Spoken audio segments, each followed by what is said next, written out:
We actually had a drum circle on New Year's Eve, and it was a good one.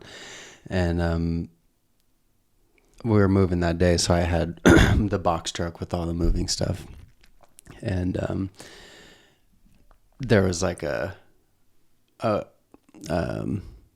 would say maybe a imploding happening with my relationship that started at the drum circle. No way. And so then I had to go facilitate, and this is going on like, I don't know. It was hard. Yeah. You've had like a fight or something before the drum circle? And during it? She had seen a text that came through that was like, it didn't matter. It really didn't, you know. But it did to her. So I'll acknowledge that. Good point. So yeah, anyway, it was just like this whole stressful thing. Like she saying that she wasn't going to live there. And anyway, it all worked out. We moved in, and then 2 weeks later she moved out. And then 5 days later she moved back in. What? And then 2 weeks later she moved out. Been there, man. Been there. Dang, dude. Well, but here's the question I have for you. Did you have to move her in and out? In the first time. Mm-hmm. She moved. Someone came over and moved her out the first time, and then she moved herself out the last time. I mean, have you ever played that pattern out before in a relationship? Yeah, me too. Not that fast though. Well, thank you for bringing that up. Is that I think that our challenges and our karma are speeding up. That's why it happens so fast. Because just like how we go in cycles, is our karma, our challenges, the same levels keep showing up. Just they're cloaked in different physical form, you know, different relationship, different situation, you know, the person that's always car breaks down, flat tire, whatever it is. Like, why is it that I've never had a flat tire in my entire life for, you know, over 30 years of driving. So why is it someone that they always have car troubles or money problems or whatever, you know, because there's a lesson in it. And because the simulation's speeding up, the bit rate is speeding up, like going from first Nintendo 8-bit to 16, 32, 64, 128 virtual reality with the launch of today, the Apple goggles today they released. Wow. Yeah, so we're moving into the realization that we're in a virtual reality. We create the thing first to then self-realize that we're already in the game. This is a game, you know? Right. And the purpose of which, in my opinion at least, is to get better at being a player. Just like in any game. Yeah. So that's cool, man, that you got that you're whatever. Yeah. Yeah. No, it's been, you know, one of the things too with it is I haven't been able to cry for a long time. It's been well, I had a talk with my dad, and that was good. You know, there's like a lot of resistance to crying, you know, maybe like the programming growing up, or I think a lot of it stems from that. And then even friends in school or whatever.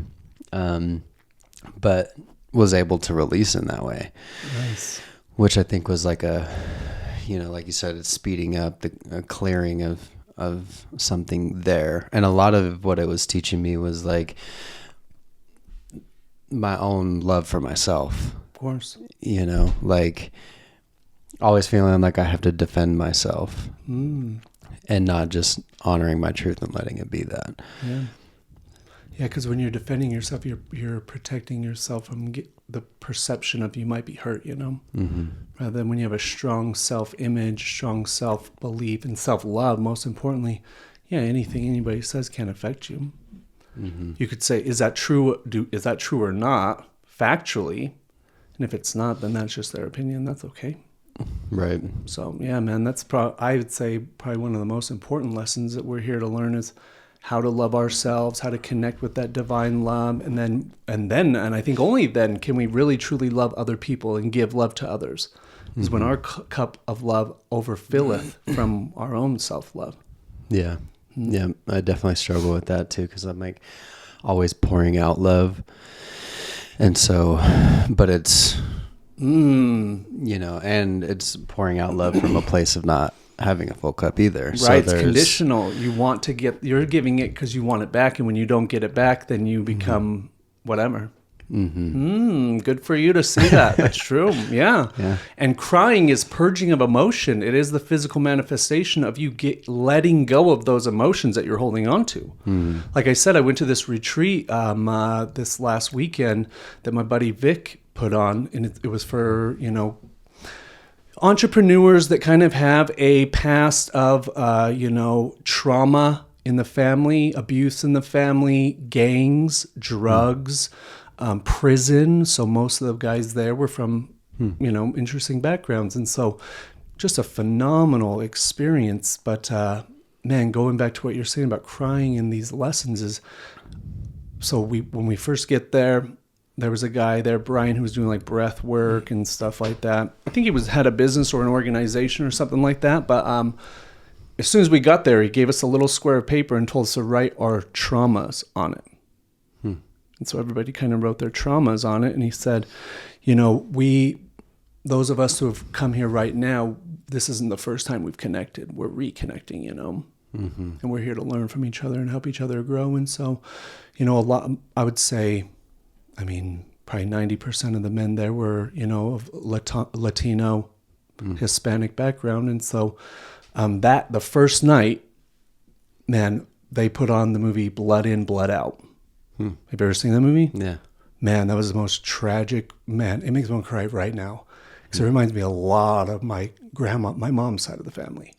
Like, man, growing up, dude, man, I had so much crime, murder, drugs, robbery in my family that I grew up sort of around. But like, if you went to like my family reunions or when we go to a funeral, dude, it's like that. Cholos and yeah, dude, top button. Like that's my uncles and some like my grandma's brothers and stuff like that. Like that. So man, to see that movie was really, man, touching. But also I could really empathize with my grandma, with my family, and with all these guys here, you know. Because now that's a crazy life, you know. But again, it's all lessons, you know, that we have to learn. Even, man, that dire of a lesson to learn, that's some tough stuff, man. Yeah. Prison, San Quentin, gangs, and wild, man. Wild. Yeah. I'm definitely, you know, that like kind of gives some perspective as to, you know, the challenges that I think I have.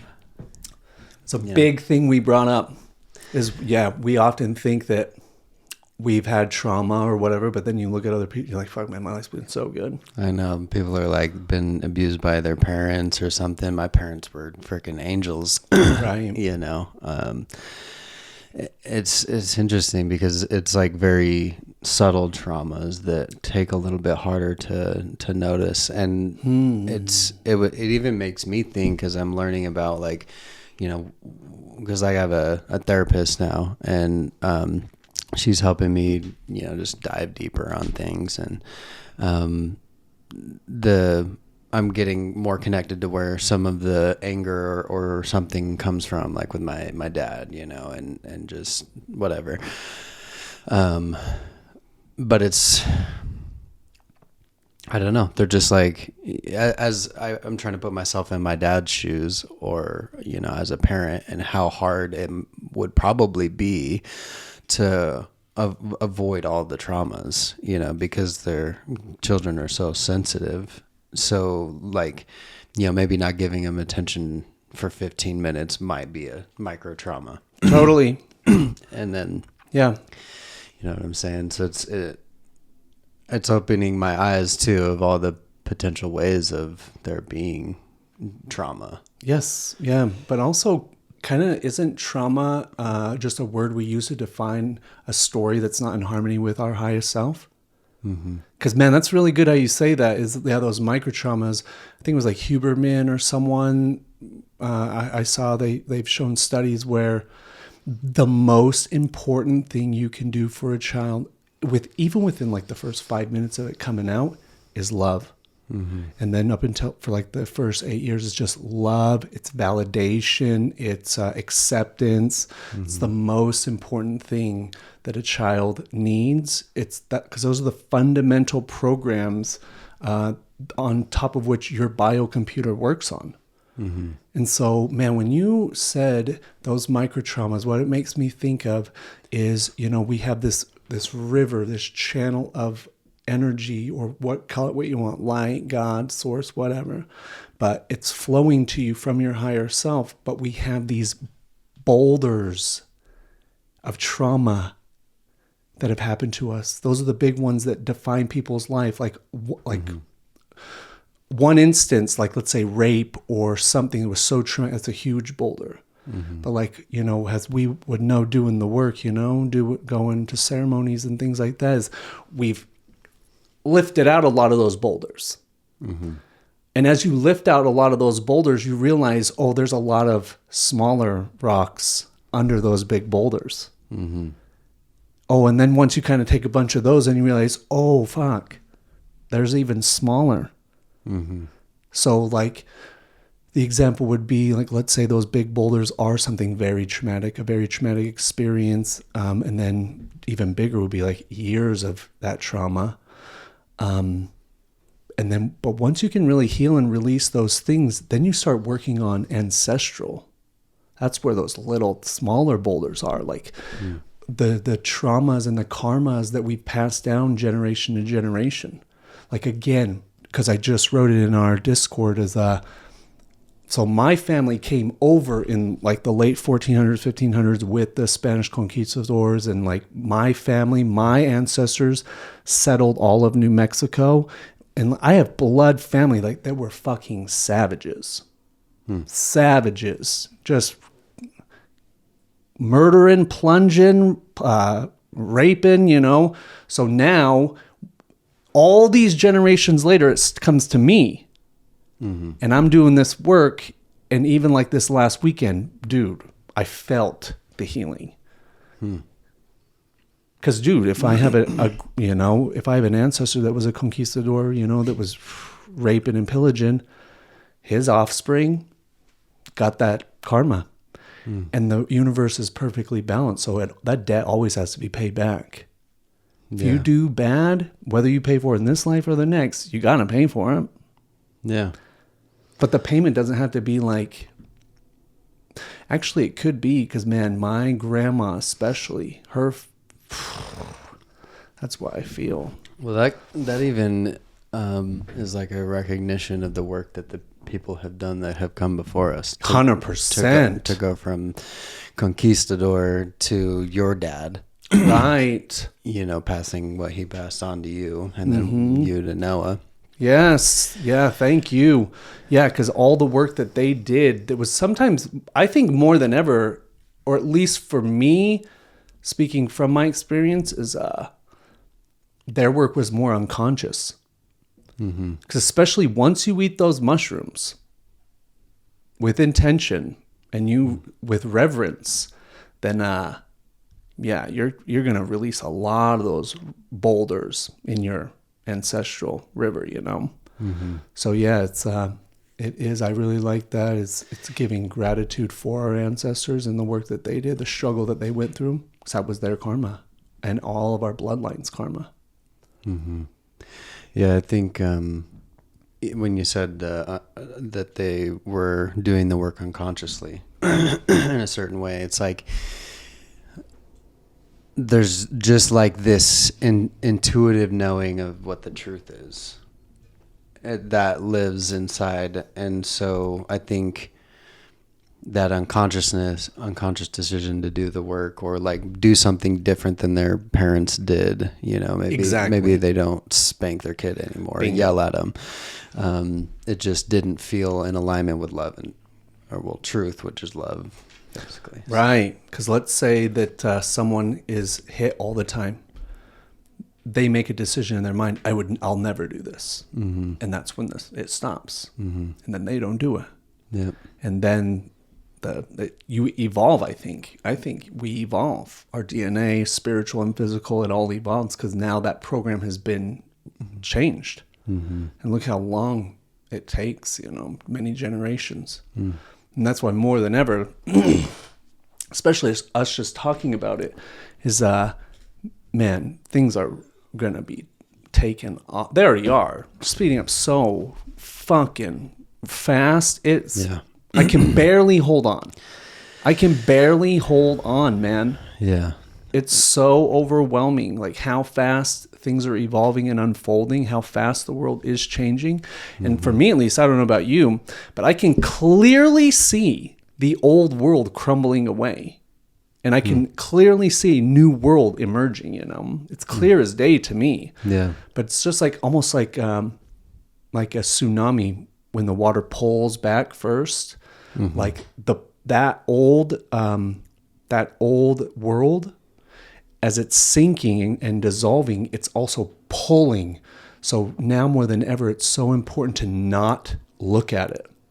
You must keep your focus on the new world, because if you look, it will pull you in, more than ever. Yeah, I've distanced myself quite a bit. Like, me too. I've been unfollowing so many that I was like, yeah, that's the truth, and then I've spent so many hours going down rabbit holes that have no value and have only they've given me maybe some open-minded perspective. So there's benefit in some way, but it's also then I'm, communicating with people in a way that's like, it's coming down anyway. Or so there's creating that kind of energy. And then that energy is in my life kind of controlling my actions or lack thereof. And with the drum circles, I mean, that to me is a big example of the new world emerging. Because within a very short period of time, we started in June. We almost have 600 members in our Facebook group in a local environment. And we've had as up to 80 people at these drum circles. And, we had an event where there was 300 people, and we did a collaboration, and it's showing me all the different spiritual communities that are out here, and it's brought a lot of us together. And so the amount of love and expression and presence and cooperation and camaraderie that these circles create shows me that that's what is emerging, and so it is easy to get caught on what isn't, what's going wrong. But I'm seeing the beauty, especially as I'm not looking at it. Of course. But also, how can anything go wrong when it's all perfect? Mm-hmm. It's not wrong. It just is. It's just an old consciousness. That's all it is. All those that participate in that old system and those that manage it, let's call it the managers, they're from a consciousness that we can't relate to at all. Mm-hmm. So to your point is not even looking at it, but also, man, really touches me, man, that you've created that and that you can see it, Yeah. Because it's true. Mm-hmm. Yeah, man. That's so cool. Yeah. And on the ancestral thing, I feel like a lot of those traditions and practices from our ancients are coming back into play. Oh, yeah. And again, I don't want to dwell on it, but to talk about it in hopes that other people can relate to it, is those old traditions are, again, the truth of them and the history behind them is emerging. So we will, and we are reverting back to older, more efficient, more effective ways, because those ways get us to peace and harmony, community, love, all those different types of things. That's good stuff, man. Yeah. Dang, bro. Yeah, and more and more, I've been reading, or not really reading, but going through the lessons of A Course in Miracles. Have you ever heard of that? I have. It's really good. And basically, Christ consciousness is just a way of living. And it helps with the realization that all things are God, and all my creations, I'm not a victim of those creation of the world, and instead the creator. But like, one of the lessons is everything that I see is in the mind of God. And so like paying attention and trying to see that, and like this, like this is God right now. 100%. You're God right now, And all of those of that old system, let's call it, they are of God too. Yeah.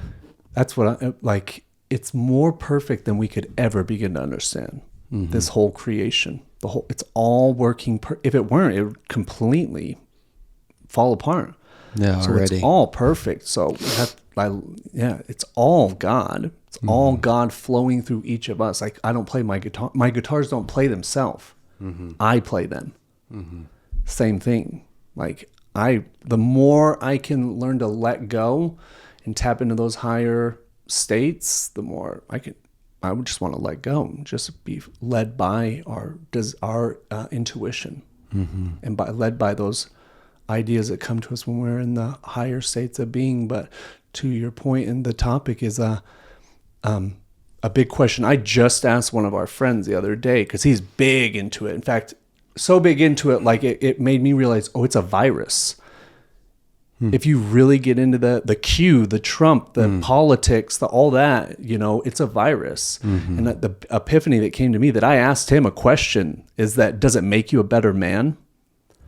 Does it make you a better man to consume that sort of information?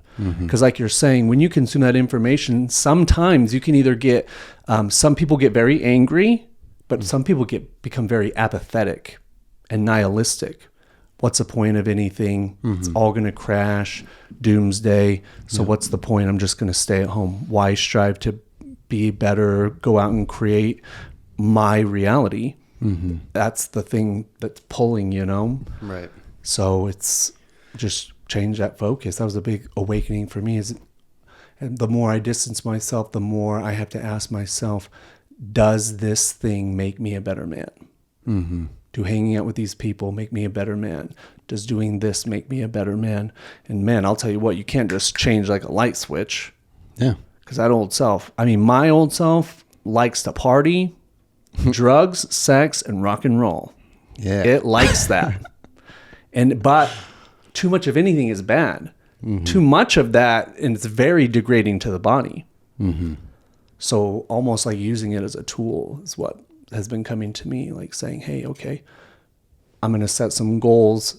And at the end of that 12 weeks, if I hit those goals, I can party to celebrate, to congratulate myself. In fact, that was another lesson I learned up at the retreat. We smoked cigars. And at first, like, me and that spirit, we do not jive often. Makes me sick. Like, oh man. So whenever I've gone with Ken, consistently, I'll get sick. And then I'll be like, I'm not doing that again. So at the retreat, he's passing around the cigars. I'm like, nah, I don't want one. And then he tells a story about his first cigar. And it was like $100 cigar that he bought for himself to celebrate a big win. And right after that big win in that cigar, he went a couple days later to have another one, and it didn't taste as good. Because now he was just indulging rather than enjoying. Right. Or celebrating or whatever. So how often are we using things to cope, like we were talking about, cope or distract? Like I just, within the last couple of days, took all social media off my phone. So it's probably time for that. Yeah. Because it was just indulging and escaping. We're trying to escape those emotions of the fear, worry, anxiety, Yeah, I've got a few of those. A lot of I one of them, and I'll just be real, is like pornography. And one of the realization or downloads that I got, and I'm still in the practice of putting it into practice, but is like, you know, I would go to that. Let's say I'm like, you know, working on my business and I need to write these emails. Well, I don't want to write these emails. So I go to the porn instead and distract myself and give myself like the boredom of it, or the stress. You know, there's a lot of different things that could trigger the desire for that. But what's happening, because it's, you know, it's the life force. So it's like just spilling that seed. And so I'm spilling my seed and that life force in the mindset of the intention of not doing something. Like it's a negative focus with a creative substance. Yeah. And so, you know, you could do it the opposite too. For sure. You know, like creation towards your dreams, you know? Yeah, creating those emails. Yeah. Yeah. Exactly. Like those emails just, you know, brought in an extra 20 grand or something. Right. You know? So I talked about this with Chase over the weekend, was what if every nut you busted, you lost a day of your life? That's how powerful that is, you know? Let me ask you, because what was your experience growing up around sex? When did you first find porn or see pornography? Like 12. Like 12? Maybe earlier, 10, maybe. Did your dad ever sit down and talk with you about sex? Or your mom? Maybe. Oh, but you don't remember? No, but I did have an instance where I was showing my sister what I had found. Aye. Yeah, and she told my dad, and then my dad whooped my ass. Oh, so now you have a negative association to it too. Yeah. Yeah. Because you were just discovering something that you'd never seen before and sharing it. So, yeah, wow. You know, because that's something I struggle with too, is sex. You know, fucking just trying to wrangle that wild Mustang, you know? Because the same thing, like, I got it.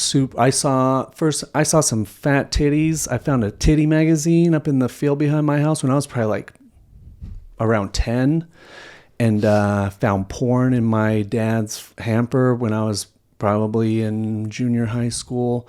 And I found a Kama Sutra book under my parents' bed. So fuck, dude, I studied that motherfucker. Studied it as a child. Like, dude, what are these fuckers doing, you know? Yeah. And I had neither from my mom or dad any sort of talk, not only any sort of talk, but like that there was nothing bad about it. So I have no shame around it. No, it's just totally unbridled, uncontrolled, indulging in that, you know, act. And so now it's, when you overindulge, if you're on the path that we're on, like at some point you're going to have to sacrifice it.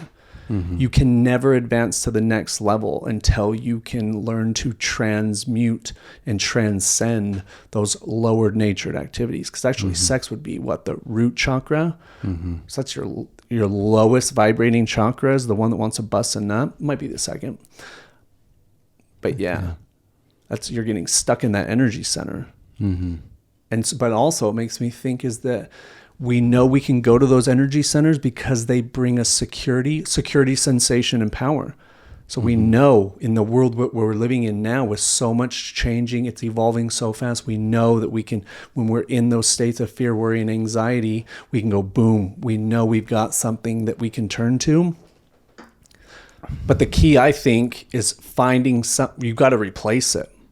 What's a constructive, empowering thing that you can do when you're feeling those feelings of doing the things you want to do? Yeah. Yeah, and some of the things that I've been realizing about it too is like, just like the emotions, like feeling the different emotions that are coming with each individual thing. Yes. You know, because they all, it's like literally yesterday, because I have we have like a men's group, and there's like a group chat, and there's an accountability thread, and we do like accountability stuff, and I was just like, I'm struggling with energy drinks because right now I'm consuming, more than I want. And so I posted about that. Hey, I'm gonna, I need some assistance with this. And I had a moment where I thought about like, cause I got some feedback, and I thought about how like it's like a split second decision, but there is a voice immediately that's there. But I've conditioned myself to be quicker than the voice, or just tune out the voice and just go right for it. It's like feelings of wanting an energy drink. Okay, let's go get one. But in that moment, if I pause and think about it, there is something that's like, are you sure?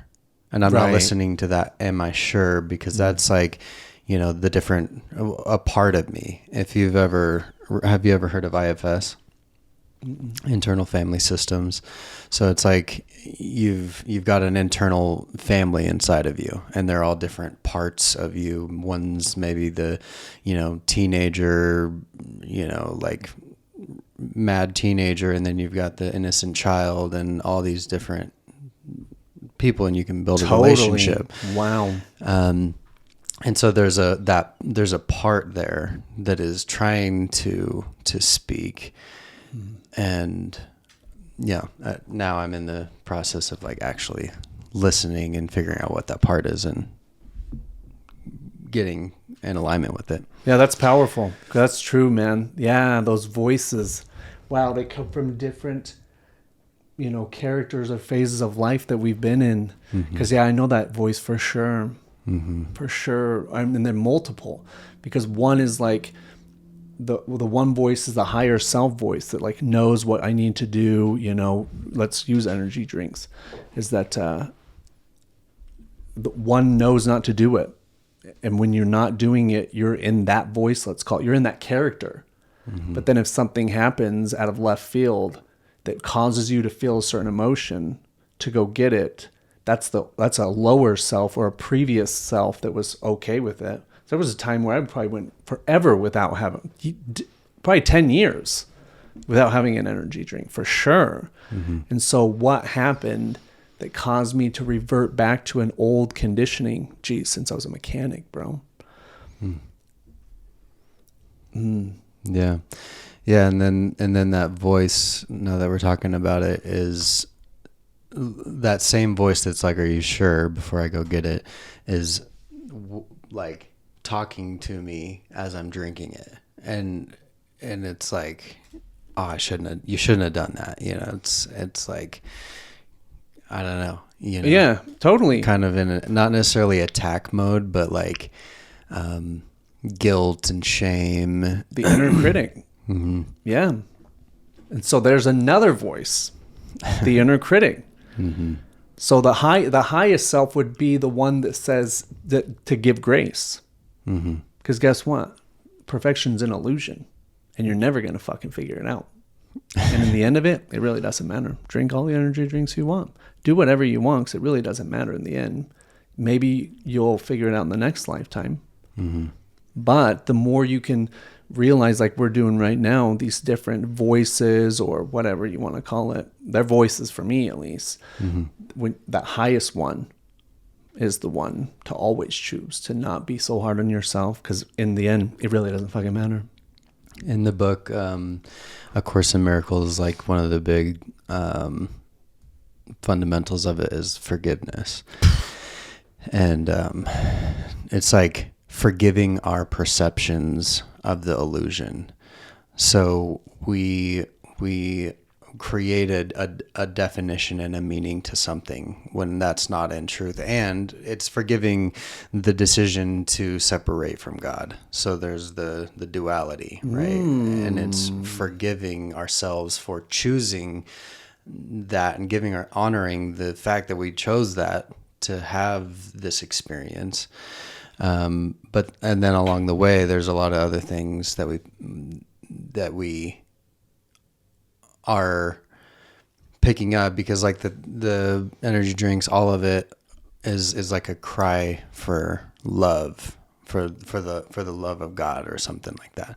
And I'm not like well versed in A Course in Miracles. I'm just getting going, but bringing God into it. So whatever the thing is, like, yeah. I see what you're saying. I was just saying this. I don't remember who I shared it with, but imagine that there is a daily routine or a set of actions that will are the most efficient and effective for you to be your very best. Our goal is to try to figure those out and practice them consistently. And anything you do that's outside of that, it just veers you off, Mm-hmm. So in every moment, that's why it's like forgiving yourself, mm-hmm. always recognizing, I made a mistake. I need to get back on track by not doing that. But I think also another big thing, really big, is having something that's pulling you forward. What is it, something that you want to create in your reality that you want so bad you're willing to sacrifice those things?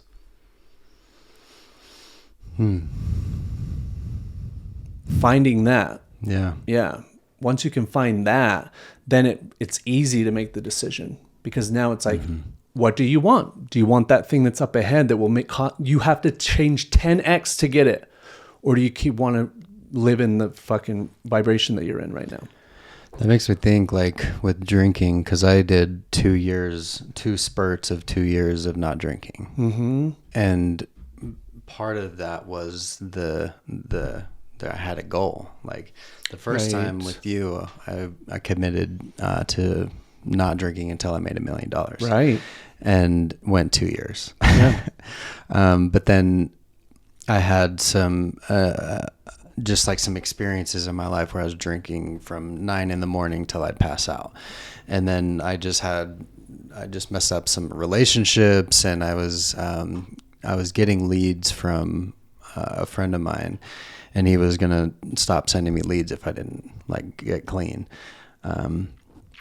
And so there was incentive, and so I didn't look back, Right. It was a momentary decision.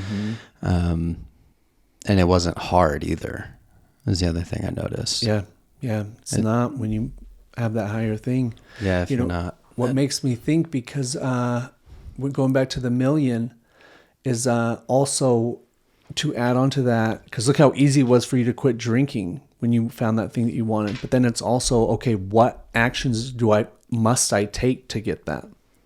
Mm-hmm. Because there's new things we got to do. It's like the emails.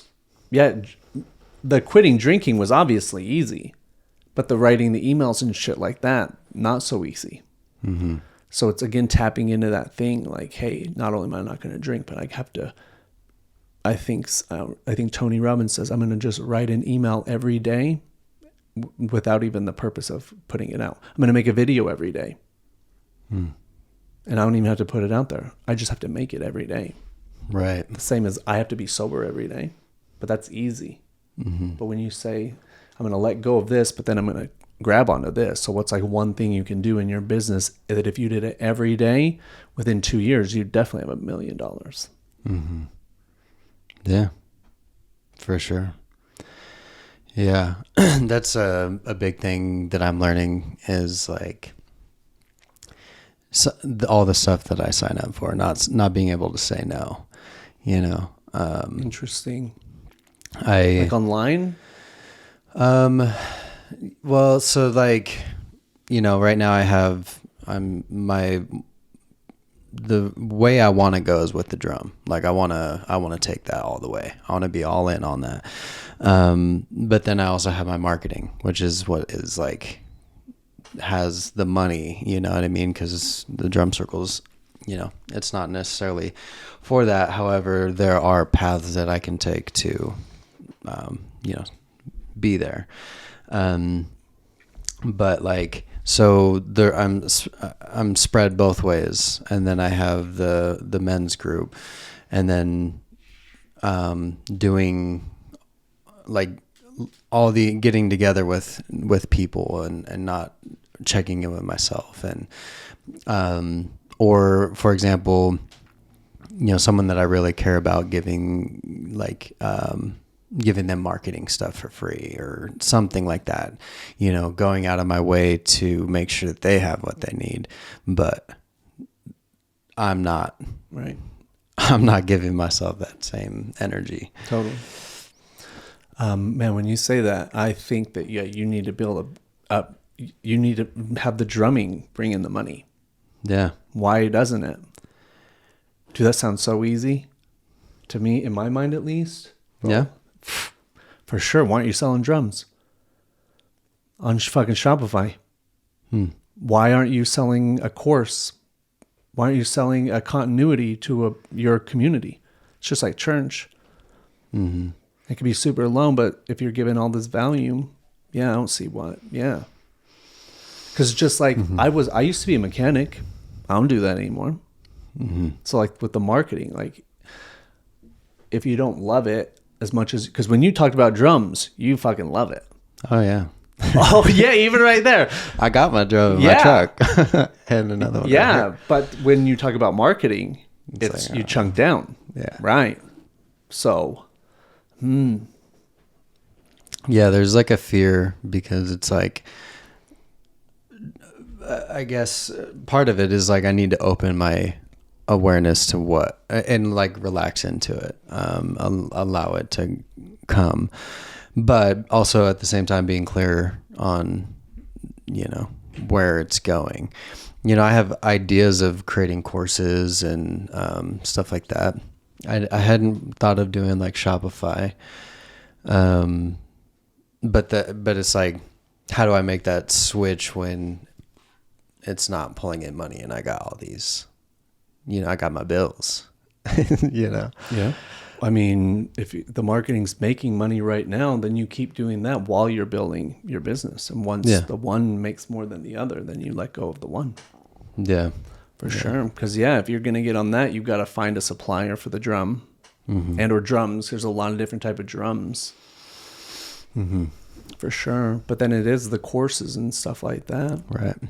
In the back end, those will make way more than the drums, But again, it's like it's having it's selling what you are passionate about and what you really love, rather than just doing it because it's a lot of money. And at some point, you were sold the idea that this is a way to make a lot of money.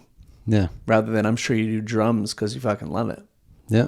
If you could just find a way to collect value because you are providing value in that space, why shouldn't you be compensated? It's not like you fucking charge an arm and a leg. Right. So think about that. Yeah. Yeah. I'll dive deeper on that. For sure. It makes me think about my own businesses. For sure. Yeah. What's like what do you have something that you're like, yeah, and then something that you're like, okay. I mean, not really like a yay. I love the challenge of it. And I guess more than anything, I'm led by like the vision. Mm-hmm. Like the vision, is to, again, trying to help people no matter what. For me, at least, I can just extrapolate out from where we are right now and the trends and things that are happening right now. Let's say you can just project 10 years. Like in 10 years, we're not going to evolve out of money. That we're going to need a form of trade or commerce. But I can clearly see that the old system, the fiat system, the credit system, that is crumbling and there is a new system. And so I'm more pulled by that vision of, hey, I want to share and I want to help people take their life to the next level, because when you're rich, then you are free. You're free to work on your other things, your passions and your karma, let's call it, And so I'm more pulled by that, than trying to, be, I want to join your community. I fucking want to go to the drum circles because that resonates way more because I spend a lot of time alone. So for me, like, I don't have a community. I have myself, I've online, but it's online. Yeah. It's not the same. Yeah. And so that feels good, Yeah. Yeah. We would love you to be there. Thanks. Yeah. Yeah, man. Because I think at the end of the day, like, it is about connecting with one another and helping each other get home, you know, Yeah. no matter what that looks like. Something that's beautiful about it too is like, it's like the perfect networking space, Sure. you know, especially if maybe you're a healer or, Totally. you know, but it even brings like futuristic ideas, and this isn't really futuristic. This is like probably how it was done back then. Totally. Yeah, great point. But it all, like, we do commerce within our community, Of course. basically. Yeah. You know, it's like, oh, Jimmy's got a pig or something, Right. and I got like, I know how to garden, so Right. let's. I love that. Yeah, I mean, that's the point of it. It's like, I don't want to call it new age, but it's the new age type of like church, let's call it, where, hey, we're coming together as a community to celebrate, to network and things like that. Like, that's what I think of when I go to church. Like, my problem is if I go to church, I'm on my phone questioning everything they say, and I'm doing research. Whereas with that, it's like, yeah, I'm vibing with these people. I love music. I love that stuff too. And to talk about futuristic ideas and stuff like that. Yeah, I like that. Yeah. That's cool. Yeah. It's, you know, like, especially in the drum circles too, it's like everybody's cooperating and collaborating and creating. It's like because I know that I play a lot better on the drums when I'm not playing, or when your mind is not thinking about it. Yeah. Yeah. And it's spirit, Of course. right? So then you've got 30, 40 people that are playing as powerful. spirit, and it creates one spirit. Hell yeah, it does. And like this just like vortex of energy, especially when people are like really feeling it, because it also varies, you know, like sometimes we've had drum circles where it's like you can feel the pain that people are in. And then there's ones that like people are freaking celebrating, you know, and it's pretty cool and dynamic, and it's always changing. But I don't know, man. It's definitely, it feels like my purpose. Nice, bro. Yeah, dude. I mean, you're proclaiming it. Yeah. Yeah, man. You just gotta put a little cash register there, dude. Yeah. Yeah, because we should all have our cake and eat it too. Yeah. And that's Like, look what you created. You think you've helped a lot of people? Yeah. Made them feel better? Yeah. Dude, you should get a little bit of coin for that, you know? Yeah. God doesn't let the birds fucking go without food. Why are you not saying, I need some food? We're taking it, you know? Yeah. Yeah, I feel like a weird paradigm that I feel like this might be a part of my mission, is to break the paradigm that, you know, in the healing space, even like Reiki, you know, it's kind of a esoteric kind of like, I believe in it, right? But if you're just the regular everyday person, Reiki seems like witchcraft. But even still in that realm, like, and I notice because I'm a marketer and I see people marketing their business, and I've made a lot of those connections, and they have a hard time charging, and it's hard to get people to pay for those kind of services. Harder to get them than like a prescription or go to the doctor, because there's so much belief in it. And so like, even with the drumming, you know, so just, and we've like I said, we've had a couple events and we've made some all right money there. So just trying to figure that out. But it's the thing is there's only so far I can go in a local community. You know what I'm saying? I mean, at least that's what I was recently telling myself. I don't know. Yeah. I mean, there's a lot of fucking big ass churches around here. Why couldn't you create one? Yeah. Get a building and stuff. That's where the money part of it is just, it's not for me. It's not for you. You're just the one that's running the show. So your goal is to build a community. And eventually, if you guys don't have one already, you need a building. Mm-hmm. So you could do it all year, you know, when it's raining and snowing. Oh, you have a building? But we pay. For sure. Yeah. $100. 100? Mm-hmm. Really? Yeah. Where? It's at the Center for Spiritual Living. That's cool. Yeah. I've been going there for a year now, and I'm really connected to the Reverend. She's pretty awesome. And so we have the men's group there too. Where's that at?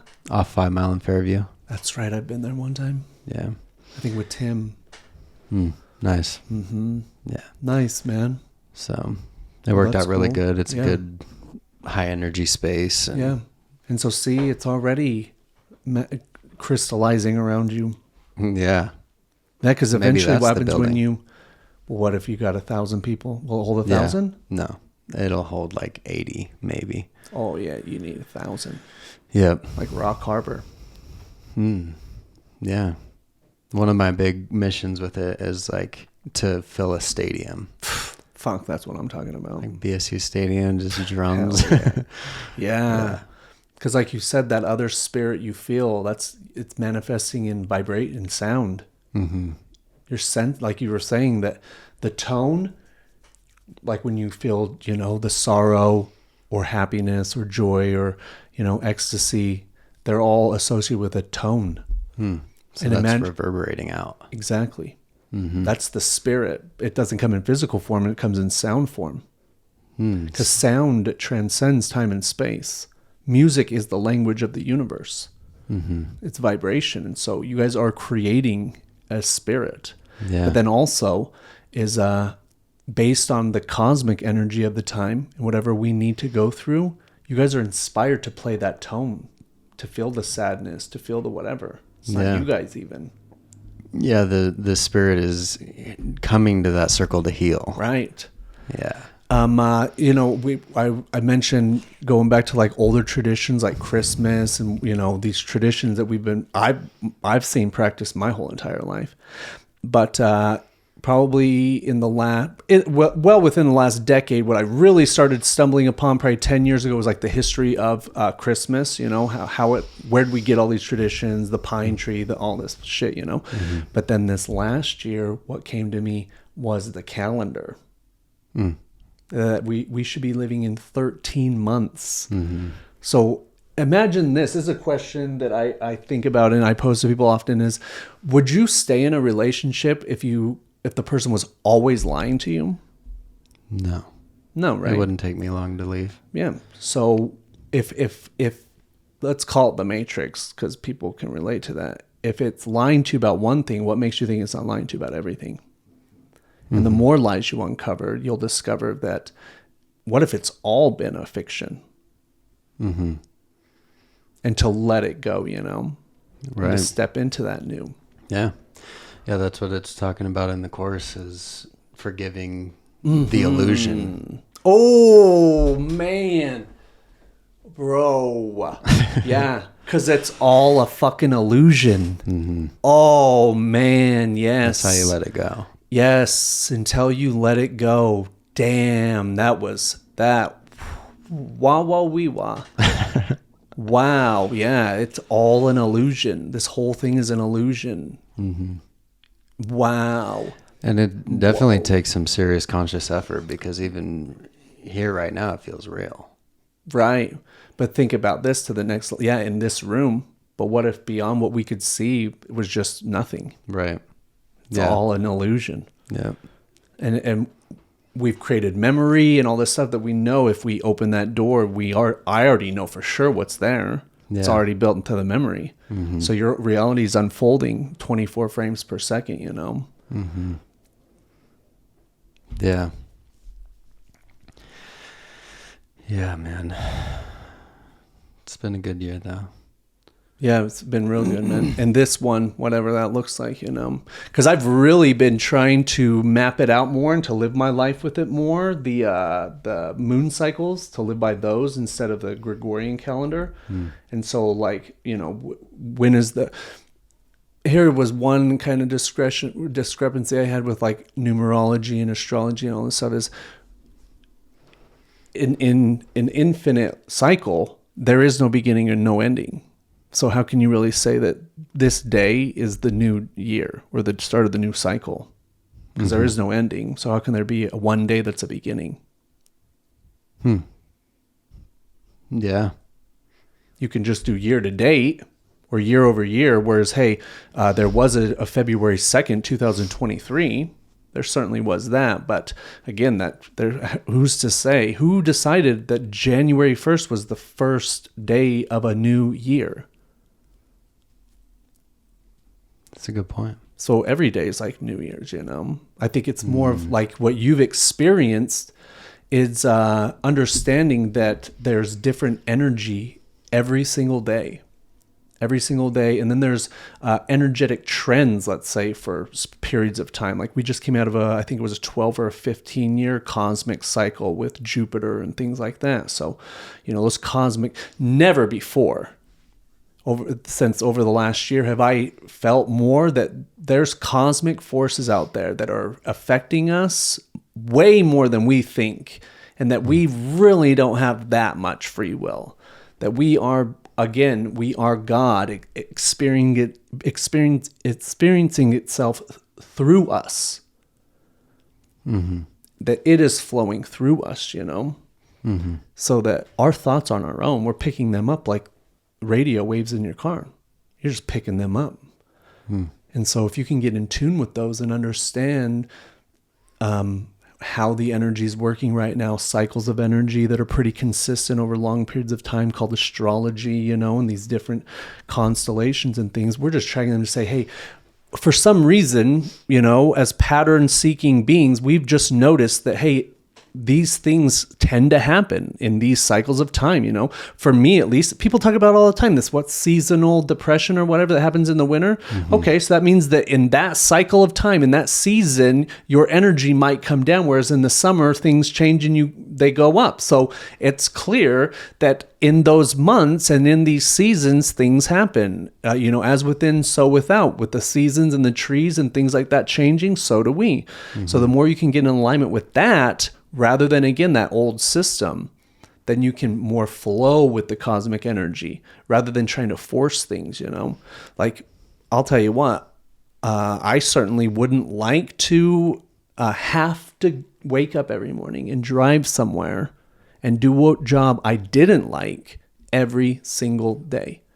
I don't necessarily think we're meant to work every single day or to strive to achieve every single day. Right. But there may be certain cycles and trends of, let's say, energetic trends that if you can tap into, you can get a lot fucking done in a short period of time. And then once that's done and that energy has kind of waned, then you can focus more back onto the relaxing, recharging, tapping in, whatever it might be, you know? Yeah.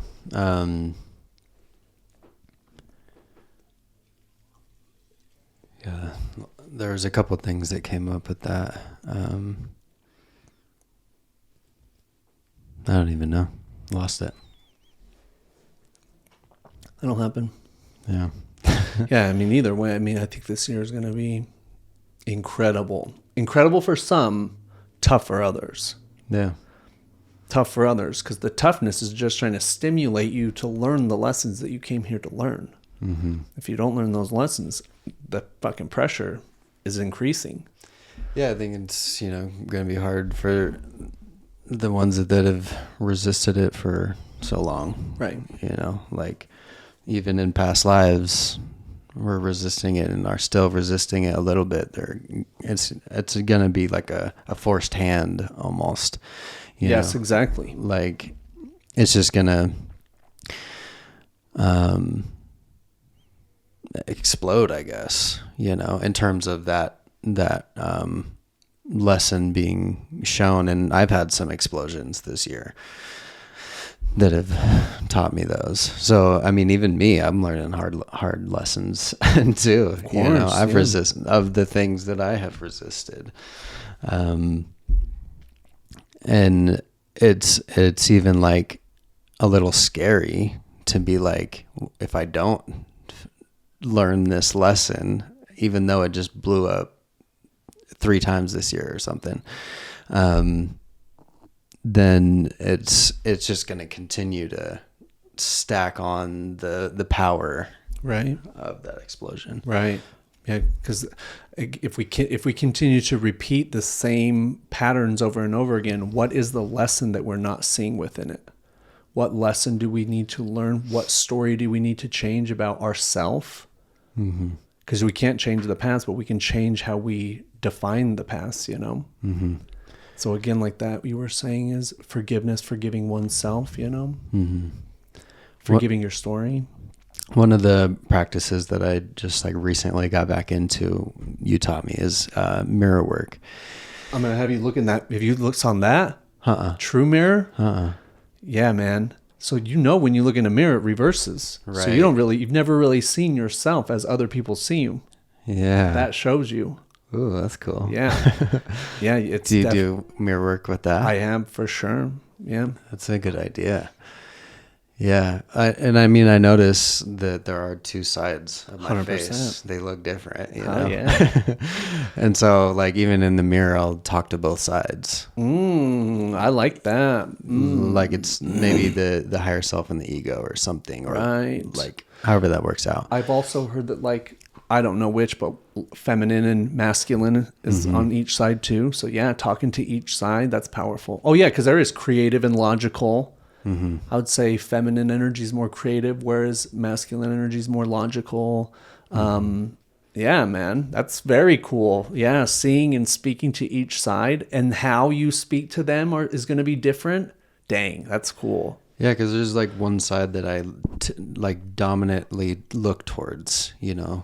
And so I have to pull my focus back over to the other side and make sure I'm giving attention to that side. Wow. But I've been like back in the practice of every day now. And like, because it's,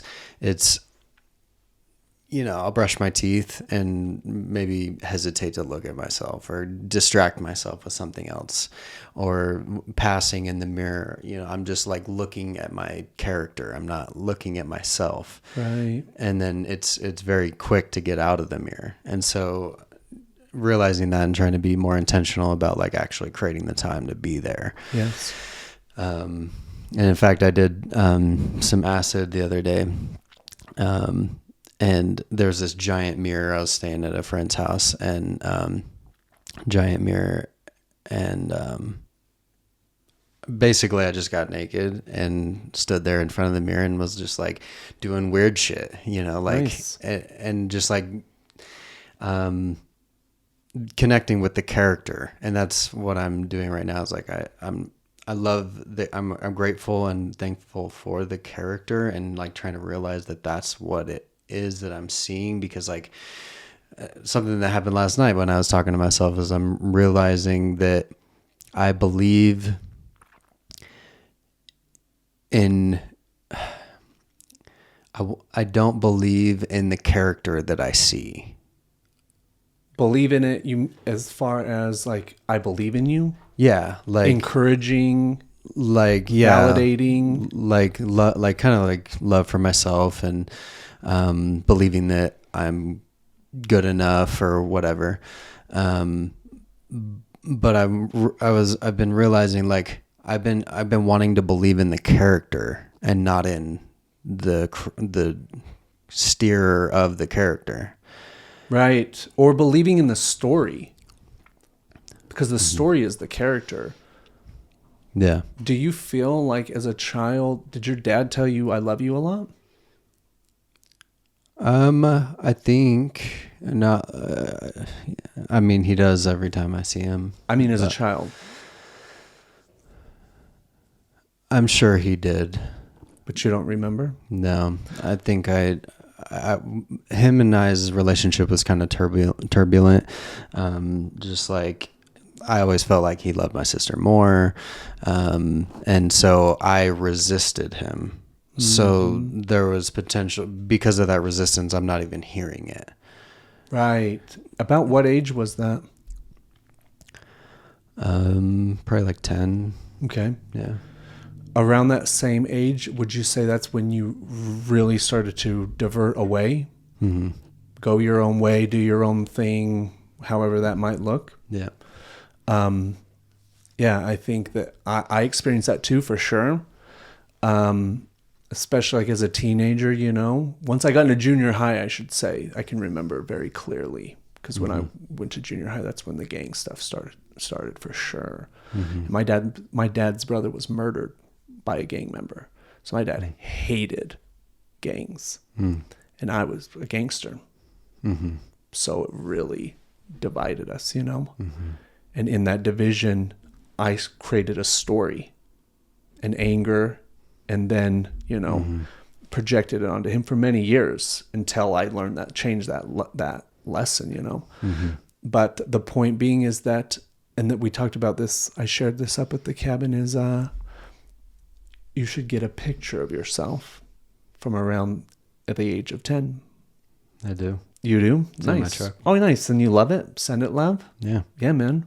Because now it's like there's certainly nothing you could do to change what happened. Yeah. But you can change your perception of it and your definition of it. Yeah, and that's where I'm at. Like, just even, you know, what we were talking about of the traumas, like, I don't feel like I have near the trauma a lot of people have. And so that allows me to look at what I thought was creating me trauma, the story, and just have a broader perspective of the situation, in any given situation. Have you ever seen your dad cry? One time. One time? What if, just what if your dad loved you so much, but he didn't know how to express it to you? What if in his mind, like when you guys were going your separate ways, or when you were resisting or rebelling or whatever, what if in his mind he was like, man, I just wish he knew how much I loved him? I'm sure. So that's you're the victim of your own trauma. It actually has nothing to do with him, but of a story that somewhere, on your timeline, you made up in your mind. Yeah. And then hung on to it for a long time. Right. Until you let go. I think you mentioned it today. Yeah. Yeah. Yeah. Yeah. I mean, it's not even close to the same. A lot of love and recognition, and yeah. And imagine what we were talking about earlier. Imagine the healing that you've done throughout all your ancestors now because of that, because of the work you did. Well, and I mean, I guess if I look at my dad and see the progress that he's made for himself, it's been tremendous. Like, he used to work a lot, angry, you know, and now he's like thriving. So he worked a lot and was angry when you were a kid? It's pretty hard to jump from anger to love. Yeah. Yeah, when you've been working fucking all these hours where you hate it to come, you probably got a short fuse off the bat, dude. So when you got this little crotch of goblin, you don't want to play catch, like, you know, I'm on edge. Just throw it at his forehead. But also consider this as, you know, as we change, they change automatically. Yeah. Automatically, you know. So there's no point in ever like trying to get them to change. So it's just us that has to change. Yeah. Yeah, I think in the course it talks about when we heal ourselves, we heal the world. Right. 100%. Yeah, something I've noticed real big is, you know, I've been thinking about these ideas that we're talking about for many, many years. And the more I think about them, the more I see them confirmed to me in my reality, you know? Like the Truman Show, like more and more realizing, oh, fuck, I'm in a fucking simulation. Even right now talking about it, I'm just reconfirming it. I'm just brainwashing myself some more to believe I'm in a simulation. But as I become more aware, more awake, as I continue to do the work, I'm seeing like in the world, like that new world. Every time you focus on that and get in alignment with your higher self, that new world is it speeds up. And then anytime you revert back to those old ways, you know, then you're in that old world. And I think you were saying before we started because we all are all connected. So it seems like we're all going in this up and then, whoa, fuck. And then, Right. Because I see that reflected in like a lot of the relationships around me. Yeah. You know, whether it's breakups or like just maybe turmoil or hard times, but then also the reverse. And in those times when good times are happening, like Right. I see other people seeing that.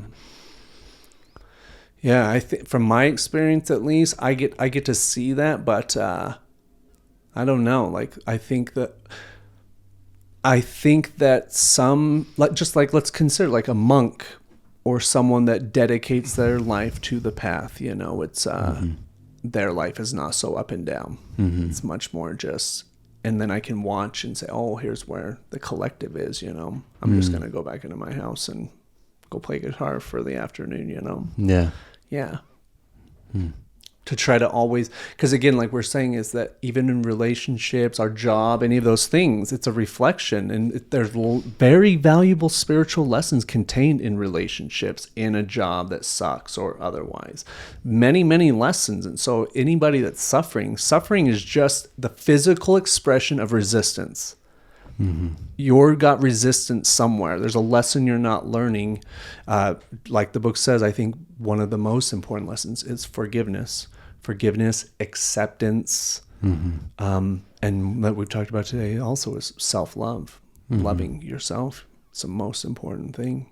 Loving yourself, forgiving yourself, accepting yourself, validating yourself. And those other characters, those other voices from us that we played many moons ago, you know, loving that person, that character, forgiving it, seeing the lessons now from your vantage point that you missed back then that you might be still practicing today. Let's say jerking off. It's just jerking off, or for me, sleeping around, you know, it's just, hey, it's a lesson that the characters of the past haven't been able to really consciously see. But once you see it, then now it's time to start working on it, because you wouldn't even see it if it wasn't time to get started on it. So the fact that it's coming up and you can see it means, oh, cool. I know I'm meant to overcome this. So let's just work on it a little bit every day. Just work on our intention every day. Work on our focus of, you know, becoming the new character, you know, that does transcend the older nature, you know. Yeah I really feel that. That's kind of the period I'm in. I feel that too for sure. Well, nice, bro, man. So good to hang out, bro. Yeah I like this. Yeah, I like it a lot. I'm excited about that, joining your stuff. Yeah, for sure. Yeah, I need man. that actually. Yeah, it's a good time. The next one is not this weekend, but the following. All right. It's every other Sunday. Cool. So And welcome the to kids join can the men's group. Yeah, 100%. Nice. Yeah, Noah would love it. Hell yeah, he would. He's got a drum he hasn't drummed on for many moons. Nice. Yeah, man. Yeah, there's a few kids that come and they freaking love it. Nice. Yeah, for sure. And it's at the Center for Spiritual Healing. Nice. Yep. Nice, man. What else you got cooking today? What time is it? Oh, it's still fucking pretty early. I have to finish up a funnel. I'm building. Do you know who Christina Jenkins is? I don't know. Me and her are putting on a holistic business growth summit. Really? Yeah. Oh, that's cool. How do I get into that? Once I launch the All right. funnel. So, $97 ticket, 40 people. We're going to do it out at Mark's. Oh, really? Oh, yeah. Cool. Yeah. All right. And it'll be like an all day thing.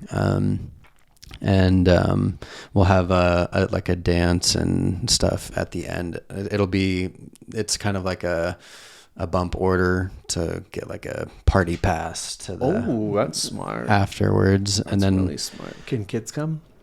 let me check in. Yeah. I would assume so, because it's probably not going to be, because Mark has the flow dances. Do you get those messages? Mm-mm. Oh, it's like a microdose, kind of go out there and dance, but I doubt that's what this will be. I don't think it should be, actually. Why do those get wild?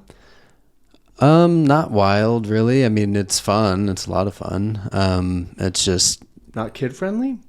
not friendly to the marketing, like the business side of things. Like, Right. If you're not having like those type of individual, that's not the genre or the demographic.